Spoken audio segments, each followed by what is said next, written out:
Welcome to my views and news. Some new stories from Ethiopia. Firstly, all regional presidents arrived in Mekelle this morning. Who welcomed them?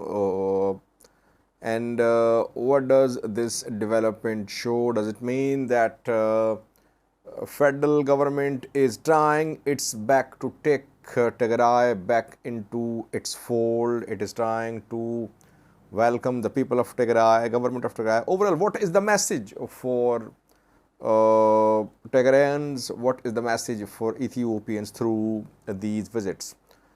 Secondly, viewers, national service, voluntary national service has been introduced in Ethiopia around 24 hours ago. Ethiopian lawmakers voted and they approved a legislation.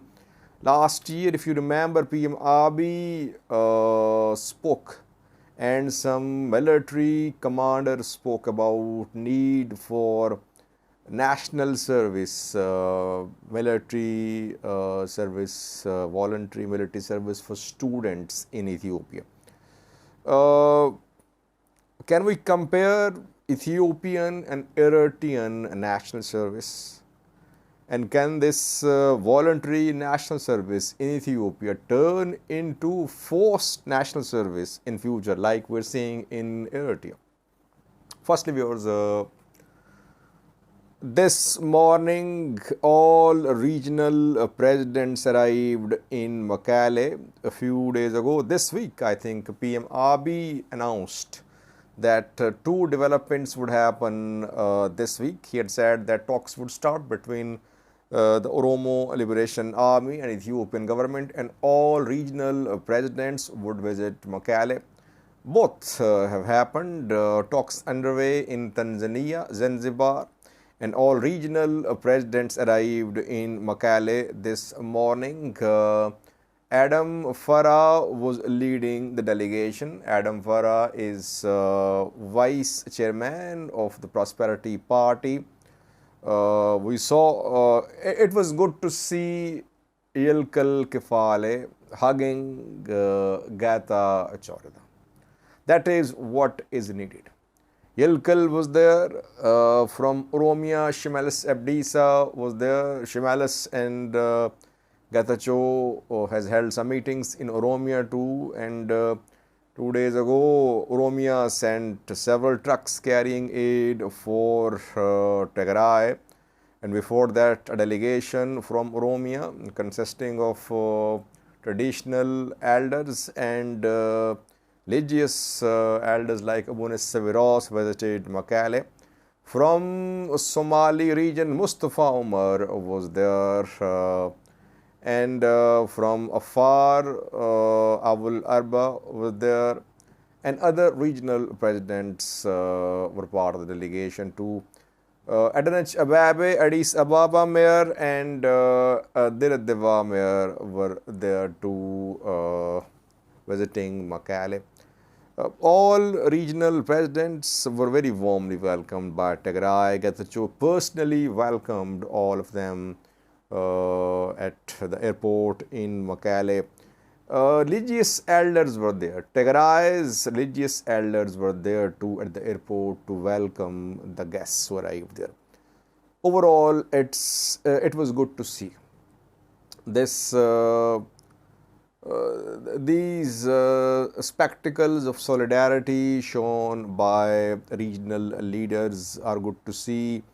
Of course, some announcements are going to be made in terms of financial assistance for Tigray from these regions. Apart from financial assistance, this move will have a good message for all Ethiopians, for Tigrayans as well.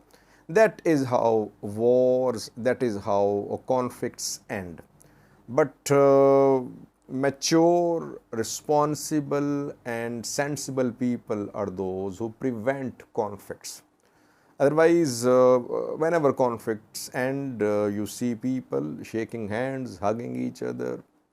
But lessons should be learned. Lessons should have been learned. Let's hope that all of them have learned lessons after causing death, destruction, hunger due to their decisions, and we saw devastation in northern Ethiopia. PM Abiy and his government, especially PM Abiy, is in a strong position. It's clear now that he is the main man in Ethiopia now. He made peace with church. There was a threat when church announced protests. Amhara special force dismantled, and he is in a position to make big decisions. Next, two stories about another decision made by the government, which PM Abiy mentioned last year. I think in 2021 or 2022, he talked about national service, that Ethiopia should introduce national service.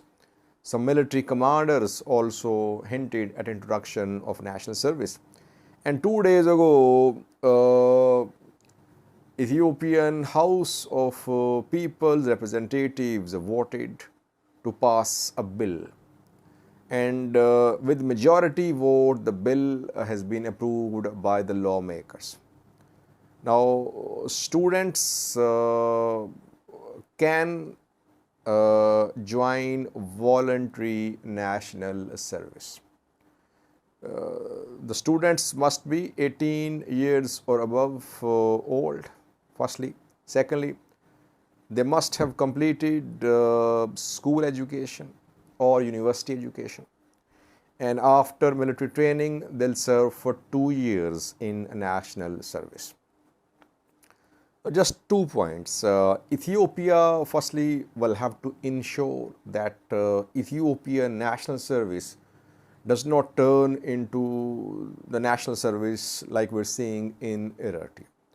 In Eritrea, when national service was introduced, it was voluntary, I think. And it was limited. If not voluntary, it was limited. Its duration was limited. But gradually you saw that conflicts increased, number of conflicts. And the limited, definite national service turned into indefinite national service. So that is why a government will have to ensure that this national service is not indefinite and it is voluntary. We'll have to see which type of benefits will be given to those who join the national service. If they are given benefits, if they are paid good salaries, it means people then would like to join the national service. It is a way of building a big army as well. Ethiopia is planning to build a big military, it seems. By the way, how will Ethiopia manage to pay a big army? Because you know that special forces in regions are being disbanded. They have been disbanded rather. And when Ethiopian government announced the restructuring or disbandment of special force, it said that special force members will be made part of regional police or federal police or Ethiopian National Defense Force. There are tens of thousands of members of regional special forces. So if they join federal police or Ethiopian National Defense Force, of course, Ethiopian government will have to, federal government will have to pay their salaries too. Now, national service starting. Let's see how many are going to be recruited for this national service. We'll see, will there be other criteria as well, apart from having a degree and 18-year age limit. There could be other criteria too, because if there is unemployment, you could see large number of students going for national service. So it means that in coming days, we're going to see more spending on security sector in Ethiopia. Though conflict is over between Tigray and Ethiopian federal government, no signs of any new conflict within new armed Tigray like large-scale war is imminent. It's not imminent. No regional conflict involving Ethiopia imminent so far, though there are issues between Tigray, Eritrea, Ethiopia, Sudan, but no signs of an imminent war. But the development show that Ethiopia is still, government is still focused on spending on security sector. One day Ethiopian government will have to change its priorities, because development needs more attention, and provision of basic services needs more attention. Let's see what happens. So far, National Service Bill approved, so far it's a voluntary and it's not indefinite reportedly. Thank you for watching.